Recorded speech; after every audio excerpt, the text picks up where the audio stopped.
ऐसा क्या किया है भारतीय जनता पार्टी ने, ऐसा क्या किया है मोदी ने कि विपक्ष जो नैरेटिव सेट करता है उसमें इस देश का मुसलमान फंस जाता है? कुछ तो गलत किया होगा। अमीश जी, सबसे पहले जी, मैं हिंदुस्तानी हूं, मैं महिला हूं, मैं मुसलमान हूं और मैं सुन्नी परिवार से, मेरे पिता मौलाना इसाक इल्मी देवबंद से हैं और जिनको खिताब इल्मी देवबंद से मिला है। तो मैं सारा पूरी तरह से तफसील से अपना तारुफ कर दूं और बताऊं कि पहली बार अगर मुसलमानों के साथ इंसाफ हुआ है, किसी ने उनके घर के लिए सोचा है, पानी के लिए सोचा है, घर में गैस के लिए सोचा है, जनधन के तहत कुछ माइक्रो क्रेडिट के लिए सोचा है, तो पहली बार इस सरकार ने, मेरी सरकार ने सोचा है और इसका मुझे बहुत फक्र है।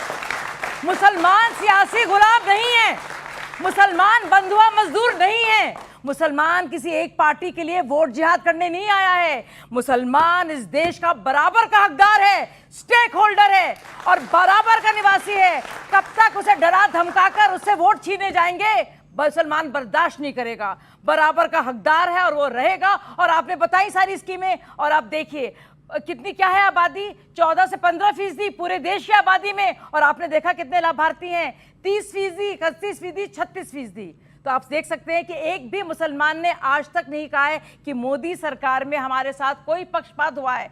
पीएम लेवल पर, सीएम लेवल पर, डीएम लेवल पर, तहसीलदार के लेवल पर, पटवारी के लेवल पर, ब्लॉक डेवलपमेंट ऑफिसर के लेवल पर। नहीं, मैं आऊंगा, मैं बोलूंगा नाइंसाफी क्या क्या हुई है, नाइंसाफी के बात पे भी आऊंगा। अजय उपाध्याय, प्रोफेसर साहब, एक सवाल बहुत साफ गोई से इसका जवाब दीजिएगा। राहुल गांधी का ये जो बयान है, ये ऐसा माना जा रहा है कि विपक्ष के वोट बैंक में सेंधमारी का खेल है, क्योंकि मुस्लिम यादव का समीकरण बिहार में बनता है, उत्तर प्रदेश में बनता है, मुस्लिम दलित का समीकरण बनता है, तो वो समीकरण साधने के लिए है।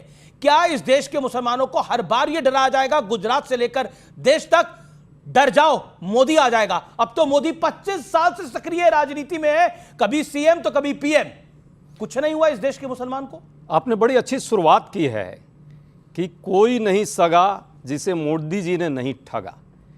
शुरुआत यही है, मैं मानता हूं मोदी जी ने सिर्फ ठगने का काम किया। और कोई नहीं सगा में सिर्फ मुसलमान की बात मत कीजिए, किसान, युवा, नौजवान यहाँ बैठे हैं, रोजगार के नाम पे इनको ठगा, किसानों को 3 काले कानून देकर के ठगा, इसी तरह से देश के दलित, कमजोर, महिला, सबको ठगने का काम किया। अब बात आती है कि तुष्टीकरण की बात या संतुष्टीकरण की बात। मोदी जी जाते हैं, देखिए ना, बड़े लंबे लिस्ट हैं। शेख जायद मस्जिद में गए, कहाँ है ये है यूएई में। मुल्तान काबूस मस्जिद में गए, ये कहाँ है, ओमान में। चुलिया मस्जिद में गए, सिंगापुर में। इस्तिकाल मस्जिद गए, ये है इंडोनेशिया में। मुस्लिम देशों के लोगों का तुष्टीकरण करने का काम मोदी जी ने बहुत अच्छा किया।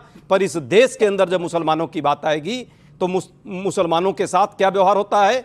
अरे भाई ध्यान रखो, मंगलसूत्र तुम्हारे छीन लेंगे ये लोग। ये किसने कहा? देश के प्रधानमंत्री जी ने बड़े चुनावी सभा में कहा। 20-80 की बात कौन करता है? गर्मी चर्मी निकालने की बात कौन करता है? कब्रिस्तान और शमशान की बात कौन करता है? हिंदू मुस्लिम के नाम पे बंटवारे की राजनीति तो गुंडों की निकालने की बात करी थी, बदमाशों की निकालने की बात करी थी। कब्रिस्तान, मस्जिदात, रामजादे, हरमजादे जैसे शब्द एक सूबे का मुख्यमंत्री बोलता है। इसके अलावा 10 सेकंड, इसके अलावा 10 सेकंड, 10 सेकंड, 10 सेकंड, 10 सेकंड बाद, 10 सेकंड, सिर्फ 10 सेकंड के बाद में ओवरलैपिंग नहीं। Okay, 10 second. इसके बाद ओ कटवे, ओ मुल्ले, उसको प्रताड़ना योजना जो करता है उसको प्रमोशन दिया जाता है। एक प्रमोशन प्रोत्साहन योजना भी मोदी चला रहे हैं। उसको तो बाहर कर दिया गया। कहां बाहर कर दिया भाई साहब? अभी तो चुनाव लड़ के जीत के आया आदमी। बाहर किया क्या इन्होंने? ये कौन करता है? आपके खाने के दांत और है, एक सेकंड सवाल सुनिए ना शाजी जी, सवाल सुनिए। आपके खाने के दांत और है, दिखाने के कुछ और। अमीश जी, आपने सवाल क्या पूछा था, जवाब क्या दिया? खैर, इन्होंने आपके सवाल पर जवाब नहीं दिया। सवाल पूछा, मैं उस सवाल का जवाब देती हूँ और आपके सवाल का भी जवाब दूंगी। इन्होंने सवाल किया, ये सब बातें क्यों कही गई?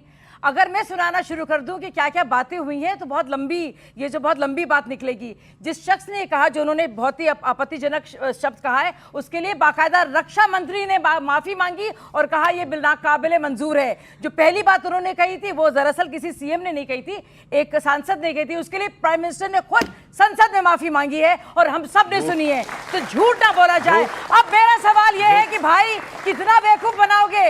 राजिंदर सच्चर कमेटी रिपोर्ट जो आई थी कांग्रेस के टाइम पर, कांग्रेस ने बाकायदा कमीशन किया था, उसका आग पढ़ेंगे और आप देखेंगे जितने भी कांग्रेस शासित राज्य हैं उसमें मुसलमानों की हालत शैक्षिक तौर पर, सामाजिक तौर पर इतनी गिरी हुई थी। जी जी शाजिया जी ओके, उसका जवाब नहीं होगा। प्रोफेसर उपाध्याय ओके शाजिया जी साजिया बहन आप बहुत अच्छी बात कही। देखिए सच्चर कमेटी की प्रोफेसर साहब देखिए अभी आप ही दोनों के बीच में संवाद हो रहा है।